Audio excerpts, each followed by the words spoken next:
여러분 안녕하세요. 반갑습니다. 오늘 우리에게 주시는 하나님의 말씀을 같이 읽겠습니다. 창세기 22장 1절부터 14절입니다. 이런 일이 있은 지 얼마 뒤에 하나님이 아브라함을 시험해 보시려고 그를 부르셨다. 아브라함아 하고 부르시니 아브라함은 예 여기에 있습니다 하고 대답하였다. 하나님이 말씀하셨다. 너의 아들 내가 사랑하는 외아들 이삭을 데리고 모리아 땅으로 가거라. 내가 너에게 일러주는 산에서 그를 번제물로 바쳐라. 아브라함이 다음 날 아침에 일찍이 일어나서 나귀의 등에 안장을 얹었다. 그는 두 종과 아들 이삭에게도 길을 떠날 준비를 시켰다. 번제에 쓸 장작을 다 쪼개어 가지고서 그는 하나님이 그에게 말씀하신 그곳으로 길을 떠났다. 사흘 만에 아브라함은 고개를 들어서 멀리 그곳을 바라볼 수 있었다. 그는 자기 종들에게 말하였다. 내가 이 아이와 저리로 가서 예배를 드리고 너희에게로 함께 돌아올 터이니 그동안 너희는 나귀와 함께 여기에서 기다리고 있거라. 아브라함은 번제에 쓸 장작을 아들 이삭에게 지우고 자신은 불과 칼을 챙긴 다음에 두 사람은 함께 걸었다. 이삭이 그의 아버지 아브라함에게 말하였다. 그가 아버지 하고 부르자 아브라함이 얘야 왜 그러느냐 하고 대답하였다. 이삭이 물었다. 불과 장작은 여기 있습니다마는 번제로 바칠 어린 양은 어디에 있습니까? 아브라함이 대답하였다. 얘야 번제로 바칠 어린 양은 하나님이 손수 마련하여 주실 것이다. 두 사람이 함께 걸었다. 그들이 하나님이 말씀하신 그곳에 이르러서 아브라함은 거기에 제단을 쌓고 제단 위에 장작을 벌려놓았다. 그런 다음에 제 자식 이삭을 묶어서 제단 장작 위에 올려놓았다. 그는 손에 칼을 들고서 아들을 잡으려고 하였다. 그때에 주님의 천사가 하늘에서 아브라함아 아브라함아 하고 그를 불렀다. 아브라함이 대답하였다. 예 여기 있습니다. 천사가 말하였다. 그 아이에게 손을 대지 말아라. 그 아이에게 아무 일도 하지 말아라. 내가 너의 아들 너의 외아들까지도 나에게 아끼지 아니하니 내 하나님 두려워하는 줄을 내가 이제 알았다. 아브라함이 고개를 들고 살펴보니 수풀 속에 순양 한 마리가 있는데 그 뿔이 수풀에 걸려 있었다. 가서 그 순양을 잡아다가 아들 대신에 그것으로 번제를 드렸다. 이런 일이 있었으므로 아브라함이 그곳 이름을 여호와 이레라고 하였다. 오늘날까지도 사람들은 주님의 산에서 준비될 것이다는 말을 한다. 아멘. 오늘 말씀은 하나님이 직접 아브라함에게 내린 시험입니다. 성경을 보면 시험이 여러 종류가 나오는데요.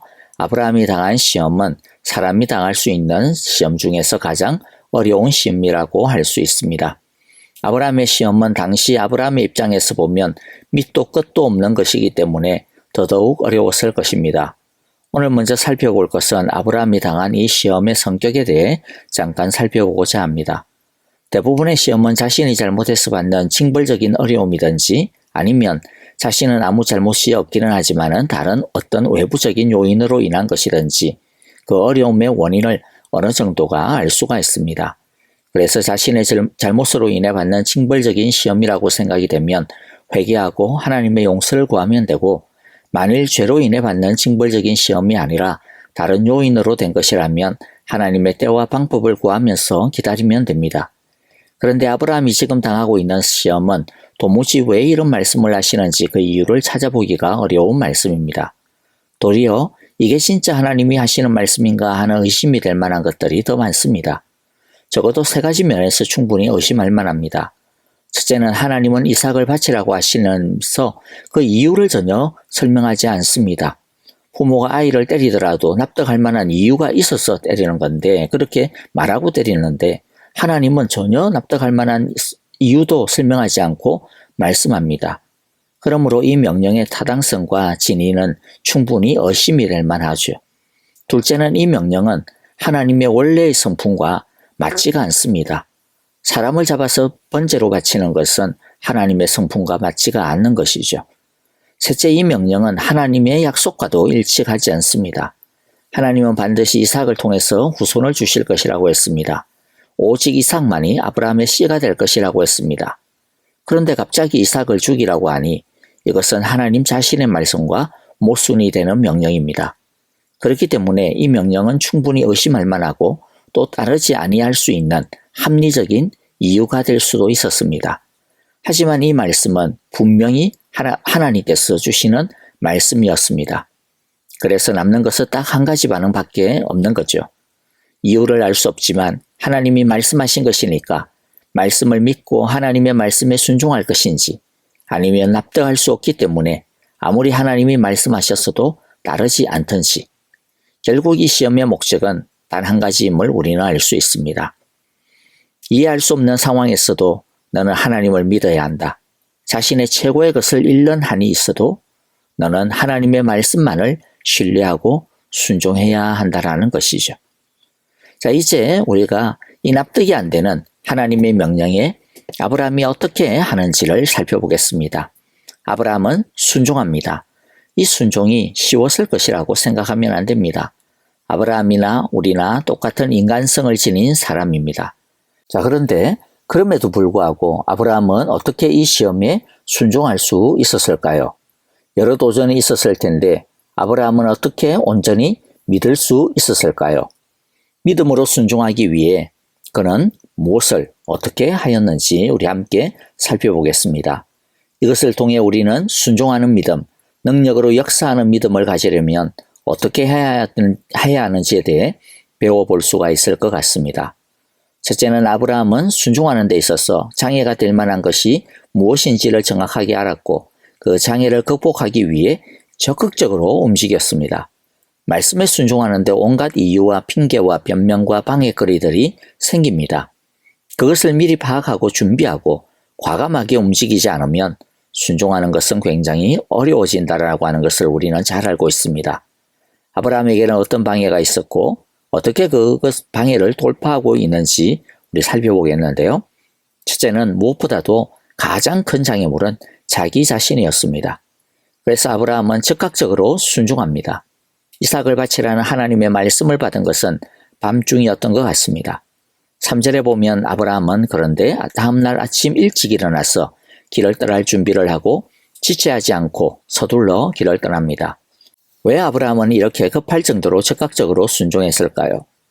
왜냐하면 자기 자신을 잘 알고 있었기 때문입니다. 시간이 지나면 자신의 마음이 변할 수 있다는 것을 알았습니다. 우리도 똑같지 않습니까? 조금만 틈이 생기면 순종하지 않을 이유들이 우리 속에서 막 생깁니다. 심지어 의심과 불평과 원망이 생기고 귀차니즘이 막 자라기 시작합니다. 신앙은 자기와의 싸움입니다. 그러므로 말씀에는 즉각적으로 순종해야 합니다. 우리 안에 변명할 틈이 생기게 하면 안 됩니다. 둘째 장애가 무엇이었습니까? 바로 사라입니다. 그래서 아브라함은 사라에게 이 하나님의 말씀을 말하지 않습니다. 아브라함은 이 시험을 사라가 감당할 수 없다라고 하는 것을 알았습니다. 사라가 감당할 수도 없는 문제를 사라에게 말하면서 나는 이삭을 번제물로 바치러 갈 건데 당신 생각은 어때? 그냥 당신이 하자는 대로 할게 라고 이렇게 했다면 여러분 이것은 겉으로 보기에는 아내를 존중하고 아내의 의견을 구하고 따르는 것처럼 보여도 실제로는 자기가 져야 되는 그 책임을, 어려운 숙제를 아내에게 떠넘기는 아주 무책임한 일이고 책임을 회피하는 일일 것입니다. 셋째, 종들에게도 자세한 것을 말하지 않습니다. 종들도 방해가 될 것이 분명했기 때문입니다. 그래서 종들에게도 구체적인 하나님의 말씀을 말하지 않습니다. 이해할 수 없는 사람들에게 아무리 좋은 거라도 말해봐야 도움이 되기는커녕 방해가 될 뿐이기 때문입니다. 아브라함은 이 모든 장애들을 하나하나씩 극복하면서 이해할 수도 없고 말도 안 되는 하나님의 말씀을 성취하기 위해 자신이 알 수 있는 온 힘과 열심과 정열을 다해 모리아 산으로 나아갑니다. 크게 둘째, 아브라함이 이 큰 시험에 믿음으로 순종할 수 있었던 그 이유를 보겠는데요. 그것은 그가 이미 크고 작은 일들을 겪으면서 훈련이 되어 있었기 때문입니다. 그는 본토 친척 아비의 집을 버렸습니다. 그는 눈바 앞에 있는 소돔의 비옥한 초장도 버렸습니다. 하나님의 약속을 저버리고 이집트로 내려갔다가 쫄딱 망할 고생도 해보았습니다. 믿음으로 전쟁도 치러봤고 전리품으로 얻을 수 있었던 수많은 재물도 버렸습니다. 큰아들 이스마엘마저도 버리는 훈련을 마쳤습니다. 즉 아브라함이 이 큰 시험을 이긴 것은 절대로 요행이 아닙니다. 무슨 속성 코스를 거쳐서 갑자기 대단한 믿음을 얻게 된 것도 아닙니다. 우리도 아브라함과 같은 큰 믿음을 가지기를 원할 것입니다. 그렇다면 평상시에 매일매일 말씀에 순종하고 버리는 훈련을 해야 합니다. 실패하는 것도 걱정할 필요가 없는데요. 좋은 훈련이기 때문입니다. 아브라함도 실패를 통해 하나님을 많이 배웠습니다. 실패하더라도 다시 하나님을 붙잡으면 그 실패를 통해 믿음이 연단될 수 있습니다. 그러므로 오늘의 작은 믿음과 순종이 큰 시험을 이기는 가장 중요한 원동력이 된다라고 하는 것을 우리 모두가 잊지 말고 믿음과 순종으로 살아가는 하루하루가 되시기를 간절히 기도합니다. 자, 세 번째, 아브라함이 이 시험을 이길 수 있었던 이 세 번째 믿음의 비밀은 말씀을 붙드는 힘이었습니다.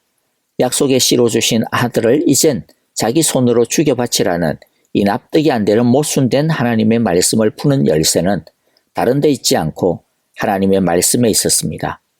아브라함은 이 어려운 문제를 하나님의 말씀으로 풀었습니다. 히브리서 11장 18절과 19절인데요. 일찍이 하나님께서 아브라함에게 말씀하시기를 이삭에게서 내 자손이라 불릴 자손들이 태어날 것이라 하셨습니다. 하나님께서는 이삭을 죽은 사람들 가운데서도 되살릴 수 있다고 아브라함은 생각했던 것입니다. 그러므로 비유하자면 아브라함은 이삭을 죽은 사람들 가운데서 되받은 것입니다. 아브라함이 생각했던 것이 무엇입니까? 이삭은 절대로 그냥 죽으면 안 되는 아이라는 것이었습니다. 왜냐하면 이삭을 대신할 다른 아이는 없기 때문입니다. 하나님은 이삭만을 주셨기 때문입니다. 그러니까 설령 진짜 이삭이 번제물로 바쳐져 죽더라도 이삭은 다시 살아나야 한다라고 하는 확신을 갖게 된 것입니다. 무엇을 통해서요?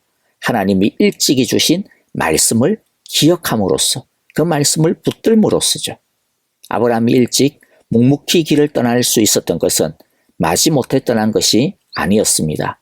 산을 올라가는 도중에 이삭이 아버지, 하나님께 바칠 제물은 어디 있나요? 라고 하는 물음에 대해 제물은 하나님이 친히 준비해 주실 거야 라고 대답한 것은 얼떨결에한 대답이 아닙니다.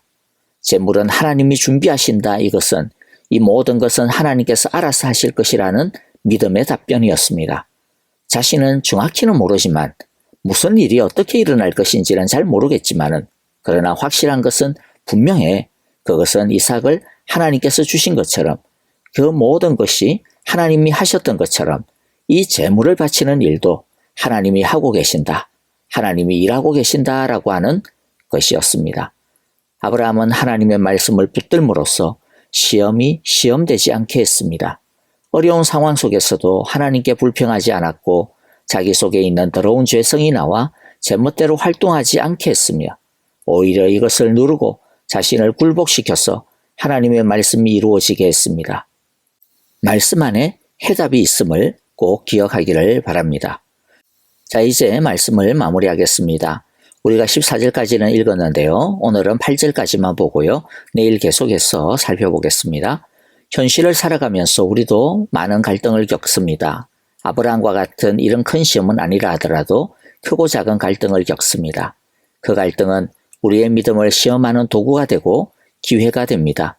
그렇게 부딪혀봐야 내 신앙이 진짜 몇 점짜리인지 무엇이 문제이고 무엇이 강한지를 비로소 알 수가 있습니다. 불안을 내쫓고 믿음으로 이기는 길이 무엇입니까?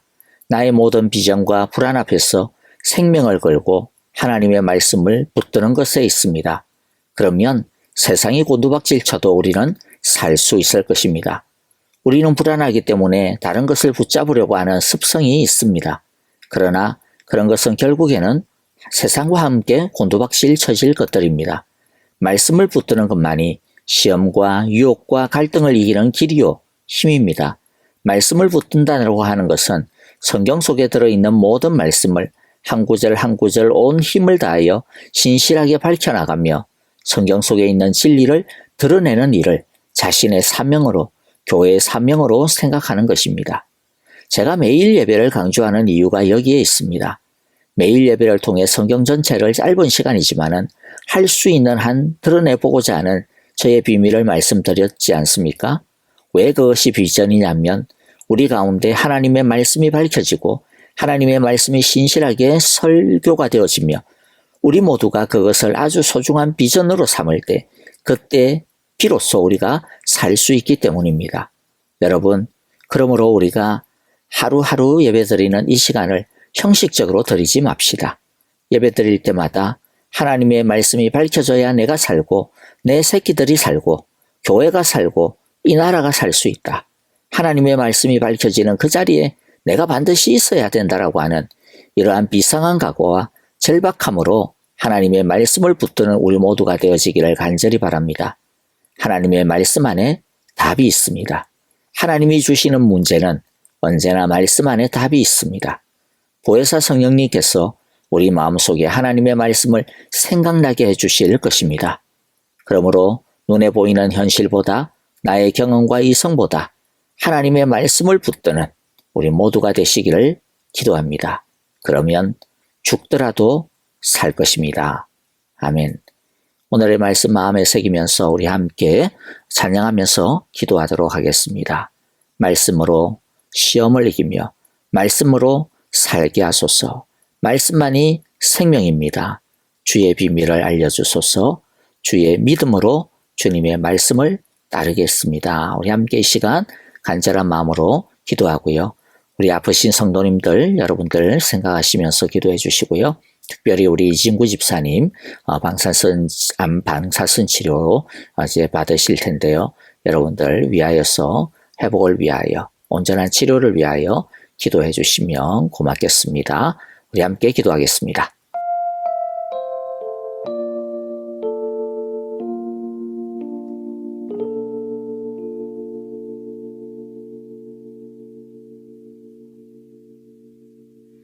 마음이 상한 자를 고치시는 주님, 하늘의 아버지 날 주관하소서. 주의 길로 인도하사 자유케 하소서. 새 일을 행하사 후케 하소서. 의의 주